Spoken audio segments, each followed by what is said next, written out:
I will read through what the post says.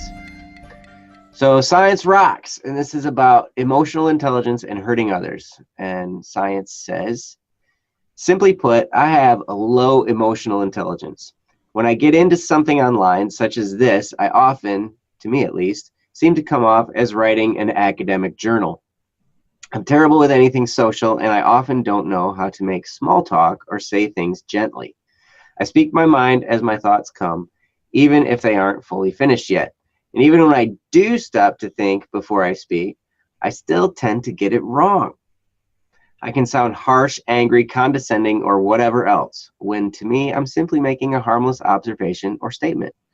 To top it all off, I have a hard time understanding people's motivations and behaviors when dealing with me, as well as more subtle or complex social cues. And asking people directly rarely ever works, as they don't want to just say what they're thinking. I also often can't express my intentions or meanings without going through a roundabout and often hurtful or offensive series of comments. So what can I do to fix this? I've severed many ties with people and friends and hurt even more, all because of my poor social skills, and I can't seem to get it right. P.S. Sorry, paraphrasing isn't my strong suit. LOL. This is what I mean by roundabout explanations.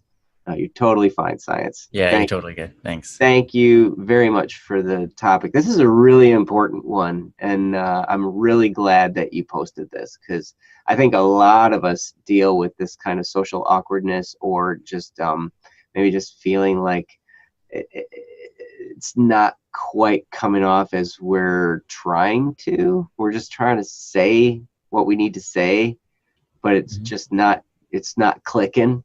So I know Ryan is such an expert at dealing with people and their hearts and their feelings, and I'm telling you, like, he is.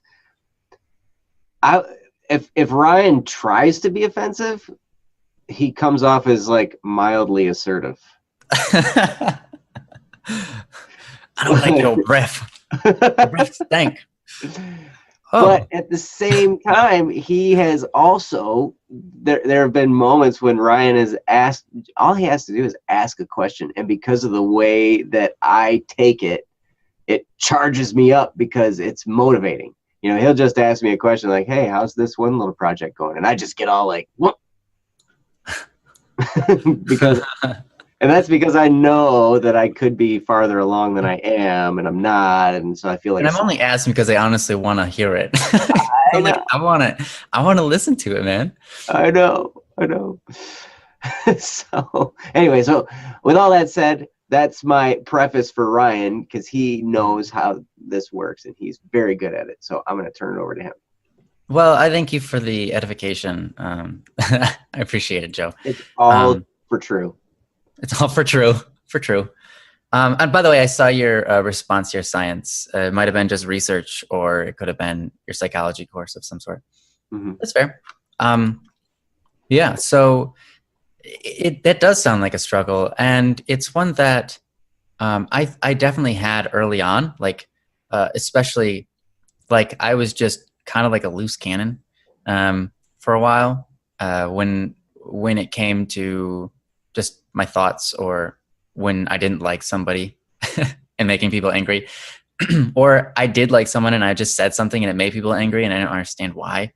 Yeah, it's a difficult thing. And I mean, it still happens to me every once in a while, but when it does, as quickly as possible, I try to fix it. Just being very honest and sincere and what's the word?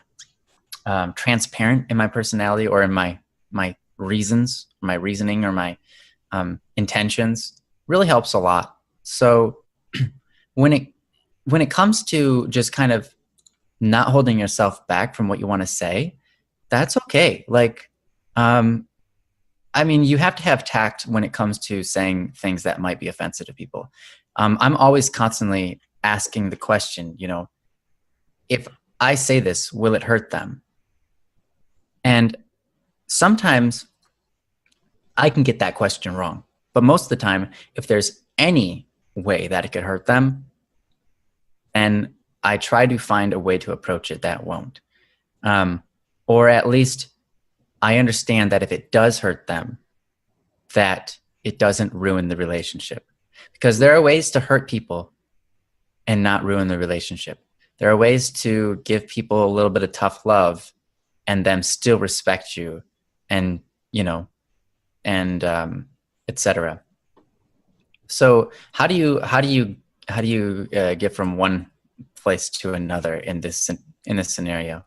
That's a really good question, and it's one I wish I would have spent more time thinking about before you asked, because it is one of those things like, how did I get from one place to another? How did I do that myself? And how does anyone do that? I'm not even necessarily the best at it. How do you gain tact? How do you know when to say the right thing or how to say the right thing? Part of it is, it seems like your personality, you just say things that you don't intend to be hurtful, but you're just putting that out there and it's hurtful. I know a lot of people like that. And a lot of times you just have to hear those people out and say, they don't mean to be offensive. And so one thing that you can do for other people is always provide a disclaimer before you say anything. That's my main tactic. Provide the disclaimer first, then say your thoughts. Disclaimer first, always. So when I'm saying something that I think might hurt somebody or could have any potential whatsoever that they could take it the wrong way, I always put a disclaimer out there. I always start with something like, hey, I do not mean to be offensive with what I'm going to say. I'm just trying to figure out how to say this. So please don't be angry at me. And then you say it. Or, like, I know I'm about to say something, and I know some people, like, they have this thing where, like, if you compliment them, they take it as an insult. I don't mean to be that way. I'm being extremely honest when I say this compliment. You are an incredible artist, and I like your shoes. Whatever it is, if you give a disclaimer, because here's the thing that helped me with this the most was learning about myself and all of the times I've been insulted by people. The more I focused on myself in that aspect, realizing that I'm the same as everybody else, and that, people reason, and they reason the same way because logic is logic. Truth is truth. Human minds, they work similarly. They work very similarly. Sure, we have different personalities. Sure, we might come to different conclusions or have different ideas about different things. But reason is reason. Logic is logic. And if you look at somebody and they do something and you go like, why would they ever do that? Think for a second. Ask yourself, why would I have done that if I was them? And you might say, oh, well, maybe they're going through something, or maybe they thought that was going to do something different than what it did. Or maybe they're just trying to make themselves happy or whatever. It's always good to ask yourself how you can relate to somebody. Because if you can, if you can relate with them, then it's a lot easier to have a relationship with them and to be more cautious and be more honest in your relationship with them. That's kind of like my best advice is to study yourself and ask yourself why you would get hurt by those things.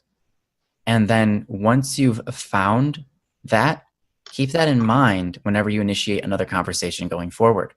Because if you say something and they get offended, it's always important to run through that reason. Like, why did they get offended? Why would I have gotten offended by that if I were them? Trying to figure out that. Then, because, like you said, though some people rely more on emotions than logic. That's so true. But emotions are a response. And you can use logic to figure out why they responded that way, is what I mean to say. So if they have an emotional response, try to figure out why they had that emotional response. You don't necessarily have to ask them directly. This is something you can do with yourself, something that you can have a conversation with yourself with. And then once you figure that out, now you have something going forward. Whenever you initiate a conversation of the same sort, you can say, oh, this has offended people in the past when I've said this. So let me be cautious, or when I've said something like this, let me approach this with a disclaimer. Disclaimers are your best friend when it comes to making sure you don't offend somebody. Being honest up front with your intentions, saying, I don't want to offend you, I don't want to make you angry, or whatever, really helps. Because that provides the setting, the tone, for what you're about to say. It makes it so they don't get the wrong idea. Because a lot of times people are offended because they think you're trying to hurt them, even though you're not. People are offended because they think that you think that they're terrible, or that they're broken, or that they're messed up, or that they're an emotional wreck, or that they don't understand, that they're stupid. They think you think they're stupid. Yeah.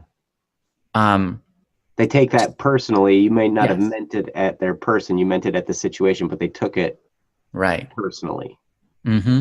Right. Because here's the thing. A lot of people in our current culture, if you dislike something they did, to them, that means you dislike who they are as a person.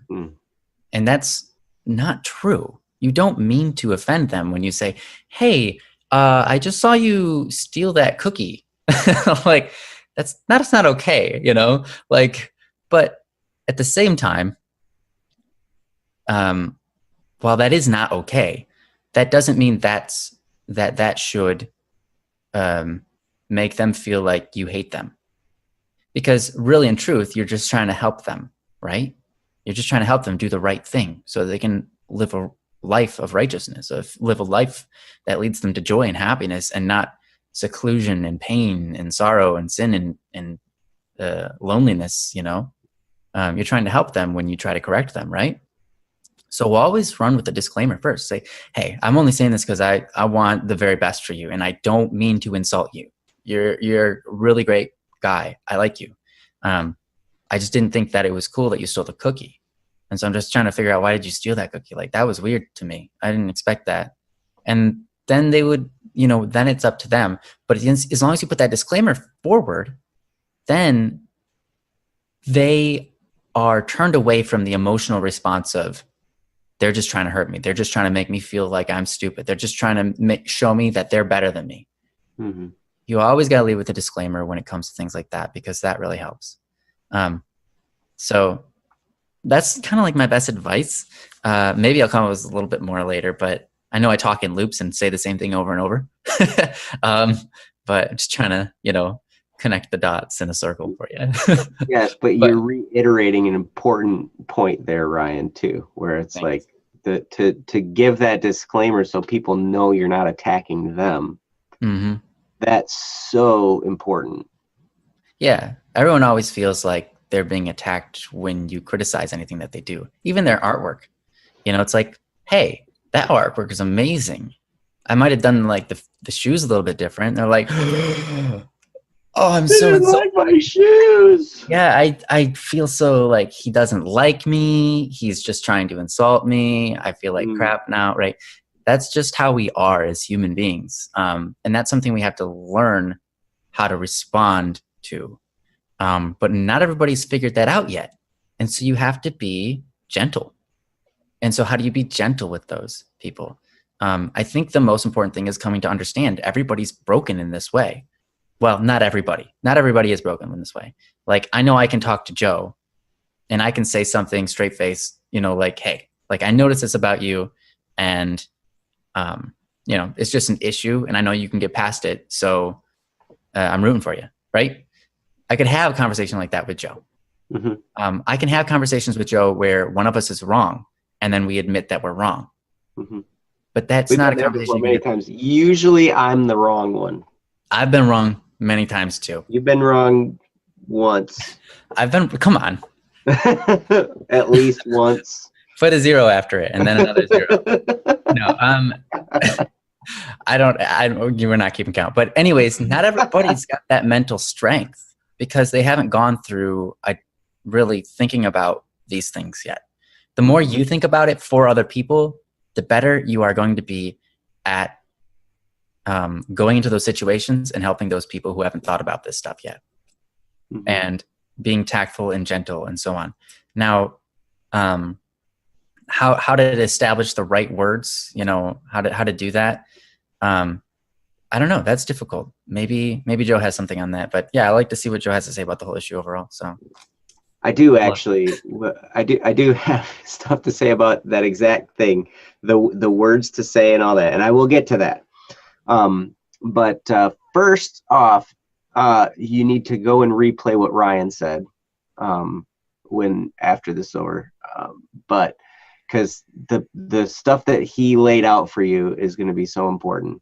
Another technique that I've had experience in doing is not just giving the disclaimer before you say something to somebody, but there's a technique called third partying somebody, when you third party a person. And this is more generally if you're in a relationship with that person where you're mentoring them to some degree, or they look up to you and they're asking for some advice. A lot of times when people ask for your opinion or for your advice, they're not really asking for your advice. They're asking for your encouragement.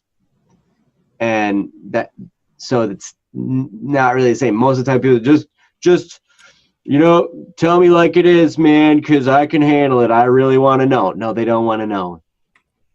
They don't want you to tell it like it is. They want you to fluff it up and make it all nice and soft and wonderful and encourage them and make them feel happy clappy. That's what they want.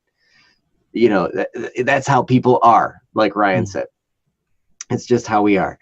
So one effective thing when someone's asking for your advice on a certain thing is to use the third party technique, and I had a mentor that was so good at this, and it's really simple.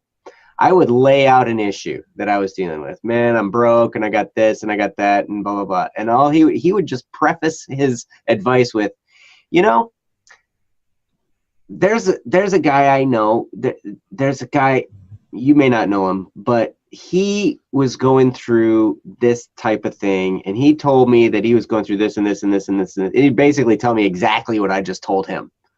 Like, yeah, I love that technique. I use it often.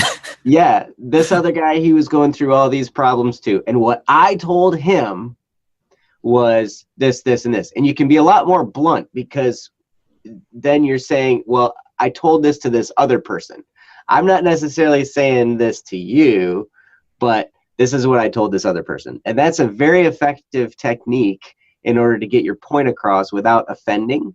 And it also helps to it helps to get people to really think about what you're saying, because now you and them are going together and you're looking at this other person's problems for them and you're solving them together. So it's kind of a different perspective to look at the solving of the problems. So, or maybe I would suggest, maybe instead of saying, and I told him this, you can just leave yourself out of it from saying, I told them anything. You just say, and then what I saw them do is this, and they solved their problem by doing that. Maybe you can try that, because maybe you're the one that told them that idea, right? And they actually took it. But the problem is you. They don't want to take your advice because it's you, and they don't want to feel like, you know, like feel like you're smarter than them. Like, you know how to solve their problem and they don't, and they're the weakling. People don't want to feel like that. We don't like being told things. We like to discover things. We like to learn things, but we don't like to be told things. So it's a really interesting dichotomy, because I mean, you guys are here and you're asking questions for us and we're just talking about them. And so like the fact that you guys are willing to do that is very humbling. Yeah. So I really appreciate you guys being here and asking your questions. First of all, I want to make sure I say that. But science, I have a whole list of books that have helped me through this stuff, because I was exactly like what you described in your post for a long time before I started to read the right books, before I started to have some of these things presented to me in a way. And it was important for me to get good with people, because I was putting together, a business team, and I wanted to be good with people so I could know how to deal with them. And I was awful at it. I mean, I'm total introvert. I would rather write music, play instruments, and be away from people. You know, that's what I like to do. Or play video games and watch movies and stuff like that. But if I'm going to be productive, I'd rather be by myself, playing an instrument, working on some music, writing, doing something like that. Rather than being with people, trying to help them through their problems, helping them get motivated, to me, that was super hard. But I knew I needed to get good at it in order to go where I wanted to be. So I ended up with all these books, and I'm gonna put them in the post. I have a note here to, after this is over, I'm gonna reply to your post on the website, and I'm gonna put the list of a bunch of books, because there's so many, and I'm gonna list them off, but you're not gonna remember them unless I write them down, because there's a bunch. There's you talked about emotional intelligence. There's a book called the Emotional Intelligence Quick Book, and that's, I can't remember, the Arborsinger Institute or something like that wrote this book. I can't remember the name. When I look it up, I'll know it. But so there's that, and that helps with emotional intelligence. But I think what you're dealing with is it's not as much of an emotional intelligence issue as it is just a dealing with people thing. And there's a few books. There's How to Win Friends and Influence People. That's a classic by Dale Carnegie. That teaches a whole bunch of great stuff about people skills. Even more importantly for me was Les Giblin, his book called How to Have Confidence and Power in Dealing with People.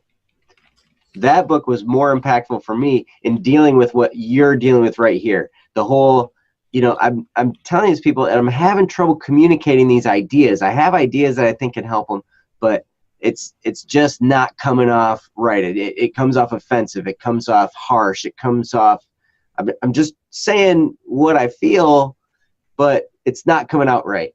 And so that book really helped to guide my thinking on how people act, so then I could guide the words that I was formulating in order to make it sound a little bit better.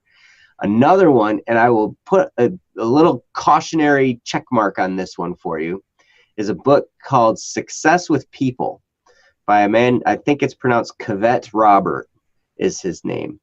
Cavett Robert. And I just looked it up. I know it's available on Amazon. But Success with People, the reason I'm going to put a cautionary mark on this one is when you read this, you're going to learn exactly what to say and how to deal with people, almost to the point of manipulation. Almost, I mean, you're going to learn such specific detail about how people operate and what to say. It's going to borderline on manipulation. So your intentions have to be right. Like if you're going to read that book, you need to make sure your intentions are pure, because you're going to kind of be borderline on that personal manipulation type deal. But you being a psychology person, I figure you get a kick out of that stuff, because if you're into psychology, you're going to really like that. So I will put these books in there with you, and then there's a couple other ones related to personalities and stuff like that. Mm-hmm. Seems to me like you're a pretty well-read person anyway, and you may have read some of these already. But so it's a good point. Manipulation isn't inherently bad. That's right. However, it's the intent. Where are you guiding these people? Where are you steering them? Because if you're steering them down a bad path, then it can be inherently bad. But yes, manipulation in and of itself isn't necessarily bad. It just depends on the intent and where you're steering folks. So, but one question, here's the thing. I'll put that all in the reply there. I'll do that after the stream. But before I turn it back over to Ryan, I want you to think about something, and that is, when you're in those situations, one of the things I had to do, because like I said, I dealt with this exact same thing, and I would just speak my mind, and I would just say whatever. My dad always taught me, he said, think before you speak. And I tried to do that, but I never, we all do the best we can, and we mess it up. I'm the best. We're all pretty bad at it. Yeah, exactly. So, but one question I had to ask myself, and I learned this fairly early on when I started to study these things. And when I would hear somebody talk, a lot of times I'd be like, oh, that's wrong. What they're saying, that's wrong. I need to correct it immediately. Like your statement about demons a couple streams ago. You guys all made fun of me for like the whole rest of the stream. Yeah. This is great. But one thing I had to learn to ask myself was, how important is it for me to respond to this right now? How important is it for me to correct this right now? And really, so I don't always succeed at that. I don't always ask myself that before I speak, but I try to remember to do that, because sometimes it's not going to do any good for you to speak up about something.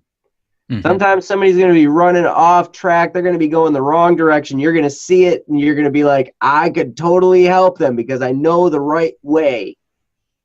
But they're not going to listen to you anyway. And no matter what you say or how you say it, they're going to ignore it. Or worse, they're going to resent you for it and do the opposite just to spite you, which happens as well.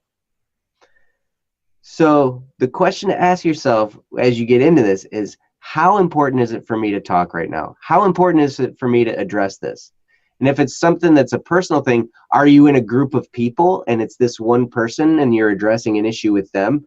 If so, it's good to get out of the group so you're not addressing the problem with the person in front of other people.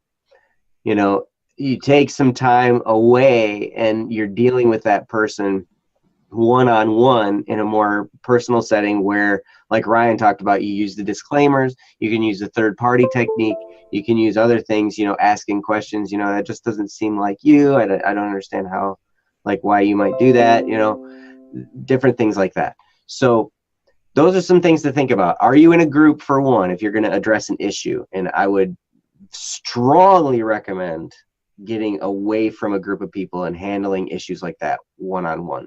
So then you're not going to embarrass them in front of their friends or colleagues or whoever it is they're in front of. Mm-hmm. And then the other thing is, some of those books I'll send you will give you specific wording to use, but more than anything, it'll give you the mindset on how people are. And really, though, the number one filter to put in your brain. A lot of us talk about, hey, you know, I don't really have a filter when I talk. Yeah, that's a lot of people are like that. I'm certainly naturally like that. I had to put filters in place in my mind so I would shut up. But the number one filter is to ask yourself, how important is it that I talk about this right now? Mm-hmm. And that's a quick question you can ask. And half a millisecond, you know, once you embed it into your brain. Because a lot of times it just might be best to just let it go. Don't say anything at all. It might not do any good whatsoever to correct somebody. It might not do any good at all to offer your opinion or your guidance. So, and as you do this more and more and more, you will learn when are the important times to speak up, when are the important times to not. And never forget section 533 of the 5th book of Job. Was that the demon's quote? Was that Yes, that's the quote. Actually, actually, there are demons, according to the page 530, or section 533 of the 5th book of Job, and I quote, actually, there are demons. Yes. So go back and watch a recent. So funny. Yeah, I think that was just a few episodes ago. But anyway, hopefully that's helpful for you. I'm going to turn it back over to Ryan to see if he can put a nice little bow tie on this thing. But yeah, science. That's such a great question, and mm-hmm. and one that I personally have a lot of experience with, and have struggled with for a long time. So, Ryan, what else you got? Thank you for that, Joe. That was really great, and I really like what you said about holding your tongue. Biting your tongue and holding back and say, "Is this going to actually help the situation if I say this? Do I really need to correct them?" Something I've figured out more recently in the last couple of years is that probably in the last year. Most of the dang quote. Yeah, that's right. Actually, demons do exist. Yeah, that's great. That's awesome. Anyhow, Sorry, I didn't mean I'm sorry. I'm sorry. I got the quote wrong. Science. I don't know, but I didn't read the book of Job, so it's my fault. Well, read it. Yeah. So, anyways, what I found is that correcting people is like pretty much never do it. I mean, there are times when you can correct somebody, but 99.9% of the time, if you are talking to somebody, you don't need to correct them. What's more important is that you are doing something good for them. Okay. So, I mean, I've talked about this before. I try to keep the main thing, right? So here's the thing. I've talked to people of different religions or religions that are similar to mine, but they have slightly different opinions about certain things. And what I discovered was that it doesn't help me to tell them where they're wrong. It helps them a lot more if I just act as I'm supposed to and show them by my example. What I mean is, my main thing in life is to be an example of God's heart or God's love in the world. That's my main thing. And so if I get into a conflict with somebody and I have an opportunity to correct them, if I do, it's probably going to lead to more issues than it is going to lead to more help. But if I just treat them with love and respect and listen to what they have to say, and then just act out my life according to what I believe in, they'll notice and they'll see me do what I do and how I treat people and how I act and how I respond to their insults or their kind words or whatever it is. They'll watch me, and that will set the tone for our relationship. So if you work on just trying to be the best you and don't worry so much about trying to correct people or improve other people's lives through the method of, words and like, hey, you doing this and maybe you shouldn't be. People usually know when they're doing something they shouldn't be. But, in the case where people just have the wrong idea about something and you're like, hey, I've heard that idea before, but it doesn't work. People don't like that because when you talk about something like that, they feel like that's who they are and you're telling them that they're wrong, that who they are is wrong. And that causes a lot of conflict. So just correcting people is pretty much almost always going to be a no-no. Here's what I had to learn. Unless they're of my religion and I have a really great relationship with them, only then is it okay really for me to tell them what's wrong and what's right. Because if they aren't the same morals as me and I'm telling them, hey, it's wrong to kill people and it's wrong to whatever it is. And I list off these things that are like morally incorrect, right? Is that going to turn them on to my life and way of living? Or is that going to make them feel like this guy doesn't like who I am because I do all those things? And that just makes me feel like you're a angry bigot and I don't really want anything to do with you because all you ever do is tell me where I'm wrong. And that doesn't feel good. So it's better to just leave those things by the wayside. Allow people to come to you and ask you about those things before you tell them.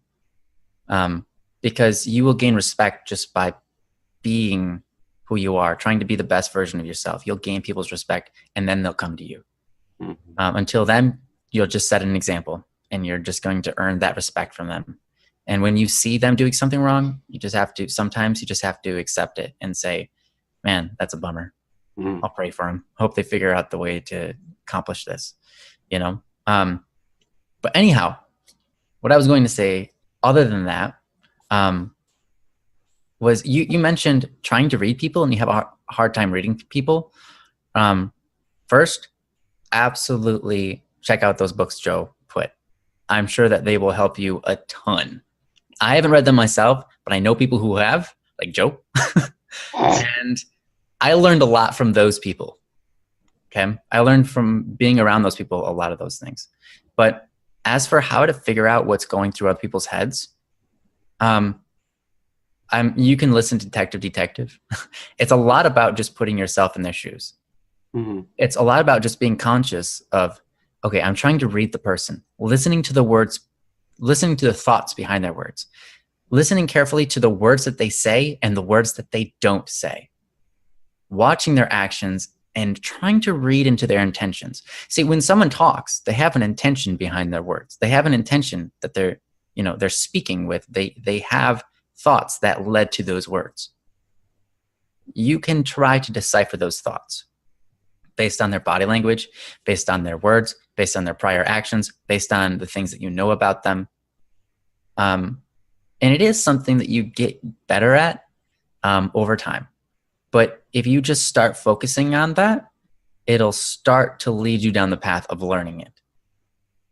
So if you want to try to be able to read people better, so you can get an understanding of what they really mean when they're saying something, or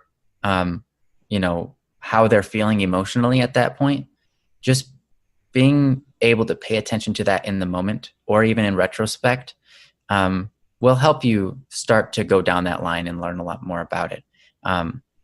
But a lot of times, a lot of it is just learning about yourself, putting yourself in their shoes, figuring out, what do those emotions feel like? Why would I speak? Like, why does someone speak timidly in that scenario? They must have had some reason to speak timidly. They must have had some sort of cautionary fear, or perhaps something happened in their past that led them to be this way. Either way, you can start to learn about people just by trying to reason their actions and their words and the way they say things. So just being conscious of all that will hopefully help you. Yes. There's a great quote that I heard that says, people don't care how much you know until they know how much you care. That's one worth repeating. People don't care how much you know until they know how much you care. And then there's an addendum to that. It says, but once they know you care, you darn well better know something. That's great. Nice. But that just puts it in the right perspective. Like Ryan was just talking about, the relationship comes first before anybody's going to ever listen to you, before they're ever going to take stock in anything you have to say. They got to trust you. They got to know you. The relationship has to be there first. And then from there, now you have the authority to speak into their life because they respect you. They know you. There's a relationship. There's a bond built. It's like what we were talking about between Ryan and I. There's such a strong friendship between us that we know and understand our intentions to the point where we could be really, really blunt if we wanted to. Which we don't ever. We're never really that way anyways. Right. We don't generally tend to, but we could in the case that something really important was happening and needed to be addressed right then and there. We could be blunt and it would not wreck the relationship because we have that strong friendship. And so it really gives you the authority to speak into someone's life, and they will take what you say to heart once you have that relationship built. It doesn't have to be a friendship that's been going on for 14 years or however long we've been friends for, or whatever. It can happen first month of knowing somebody, within the first week of knowing somebody. Depends on how the relationship progresses. But that's one thing, like Ryan said, man, take into account what they are thinking. Get into their shoes. Do the best you can to look at the world from their perspective. I was sitting in the movie theater the other day. We went and saw a movie, me and my wife and my kids, and I sat there after the movie, and I watched everybody get up, and they're getting up and walking out and everything, and I'm like, you know what? Every single one of those people looks at the world just like I look at the world. They don't have the same perspective as I do, but they look out the same, like we all look out at the world. And we all see other people around us. We all see the world around us. And we have different things going on in our lives, but we all have our own perspective. And how amazing is it that we can interact with other people? How amazing is it? Like, I looked around the movie theater, and this is just a tiny little segment of the population of the world. There's like 6 billion people. And they all look at the world with a perspective like we do. We all have our own perspective. And their wants and desires are the most important things to them, just like every single one of us. And the more you can trade spaces with somebody, to look at the world from somebody else's perspective, the more you can try and understand. I wonder how they're looking at the world today. I don't know what they might have happened. Maybe someone in their family's sick. Maybe someone in their family died. Maybe who knows what happened. Maybe they're fighting with their spouse. Maybe they've got a cousin that, is a problem. Maybe they just watched a friend go to jail. Who knows? We see somebody for that one little moment, but they've got a whole life that surrounds them. And the better you can do at trying to be sensitive to that and understand the world from their perspective, the better you're going to be at all of this, because you're going to come at them with a sense of compassion. You're going to come at them from the standpoint of they're going to know you care. And one thing too, don't ever stop trying things. The world is your laboratory. Other people are your laboratory. Now we're making it impersonal, but you can try things and experiment and see how things go. And I just heard a quote, there's no such thing as failure. There's only feedback. I really liked that one because I spend a lot of my time failing at things. Nice. And what I'm learning is that's just feedback. That just tells me that I need to do something different is all. So don't beat yourself up when you make a mistake, because it's just feedback. And follow all of Ryan's advice, and I'll send you some books. You did say you only know how people react is not very helpful when you can only speculate. How do I know if my speculations are anywhere near correct? Here's some advice for you. Ask them. You can ask. Tactfully, hopefully tactfully, you can ask them. They might not want to talk about it. They might, but if they do, then you've learned something. Mm-hmm. A lot of times, the things that I've learned were through my failures.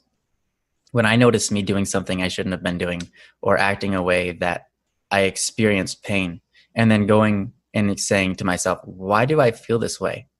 What's caused this pain? What inside of me is forcing me to have this pain? And a lot of times I realize, oh, I was being selfish. That's why I'm feeling pain. I was doing something for myself that was wrong, or I was just thinking about myself. A lot of times it was me being selfish, but it's always good to ask why, and then ask that why again, and then why again, and why again, and why again, until you come to the bottom of, or the root of the issue, whatever it is. So whenever you feel angry or pain or sadness, you can talk to yourself in that manner and try to figure out where it all stems from. And once you do that, then you can do that for other people. When other people experience pain from what you say to them, you can get to the bottom of it a lot easier because you've done that for yourself. The root of people's pains are often the same because, because life is life and we're all human. And even though there are many differences, there are also so many things that are the same. So, and reality works the way reality works. Mm-hmm. So, yeah, honestly, it's a lot of self-study to realize why people do the things they do. But sometimes my speculations are wrong. Yeah, that's why sometimes it makes absolutely no sense why people do what they do. Yeah, that's why when I talk to somebody, I often again make that disclaimer. I could be wrong about this, or rather than me saying this, can you just tell me like what's going through your head, or whatever it is. Just it's okay to ask questions when you see somebody getting angry, or whatever, or you have something to say to somebody and you're like, this might hurt them. Rather than telling them, you can ask questions, and it's okay to do that. Of course, tactfully, and maybe with a disclaimer, like, hey, I'm not trying to like offend you by bringing this up, and I won't talk about it if you don't want to talk about it.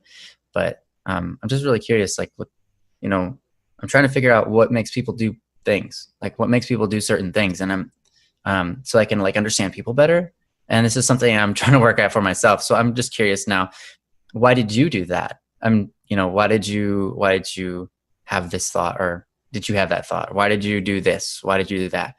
Asking people that with the preface of, hey, I'm just trying to figure out how to get to like understand people because I'm really confused about this subject. And I want to be a psychologist someday or something. People will be like, oh yeah, I did this because of that and that, that'll really help you to understand people a lot better. So it's okay to ask questions. Mm-hmm. And I see you overthink things. I do the same thing. Brian knows that for sure, more than lots of people. We all like to overthink, I think. Yes. I think we all think too much. Yeah, well, sometimes we don't think enough, though. It's totally true. And sometimes we just talk with no filter. Mm-hmm. Yeah, we just think that what we have to say is super important in that situation, moment. Welcome. Yeah. So anyway, science, thank you so much for that question. Hopefully some of that was helpful. And like I said, keep a lookout on that post. When we get done here, I'll put a little book list there for you.